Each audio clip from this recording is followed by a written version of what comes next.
Well, here we are for another session of Brief Bible Bites. Today I'm talking about our thought life, how it controls our walk. You see, as the title says, accepting wrong thoughts will cost you dearly. Why? Because they make the ground thorny.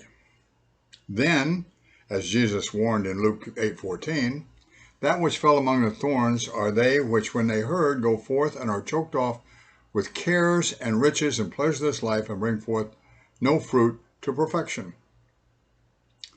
Yeah, he was talking about believers there. That's not the ones that heard and didn't obey. These heard and they go forth in faith, but then the pleasures, things they hear, wrong thoughts begin to choke them off, and their faith dies, and they bring forth no fruit. That's why I love the Casting Crowns song, The Voice of Truth. Oh, what I would do to have the kind of faith it takes to climb out of this boat I'm in onto the crashing waves, to step out of my comfort zone to the realm of the unknown where Jesus is, and he's holding out his hand. But the waves are calling out my name and they laugh at me, reminding me of all the times I tried before and failed. The waves, they keep on telling me, time and time again, boy, you'll never win. You'll never win. But the voice of truth tells me a different story. The voice of truth says, do not be afraid. The voice of truth says, this is for my glory. Out of all the waves calling out to me, I will choose to listen and believe the voice of truth. Powerful words in a powerful song by a powerful singing group who love God with all their heart. Every one of their songs blessed my soul.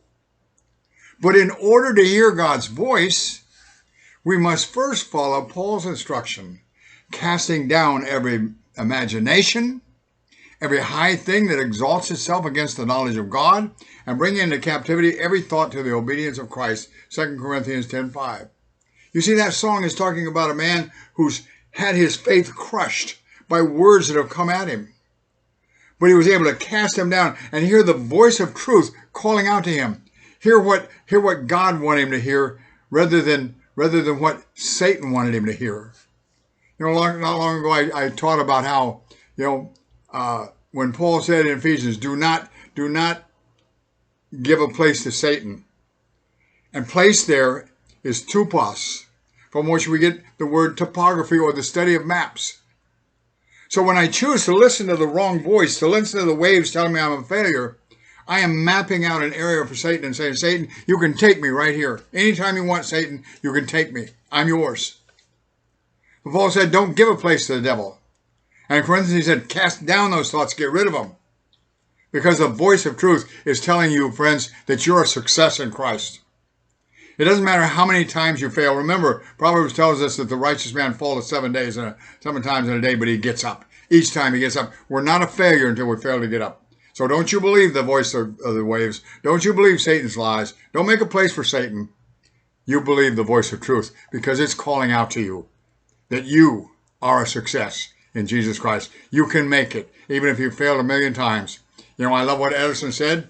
He said that the 1,000 times he tried to make a light bulb were not failures. They just showed him 1,000 ways he couldn't make a light bulb, and finally he made a light bulb. That's the motto. That's the moral of this whole thing. That's what Jesus is saying to Christians. No matter how many times you failed, your next time will be a success. God bless you.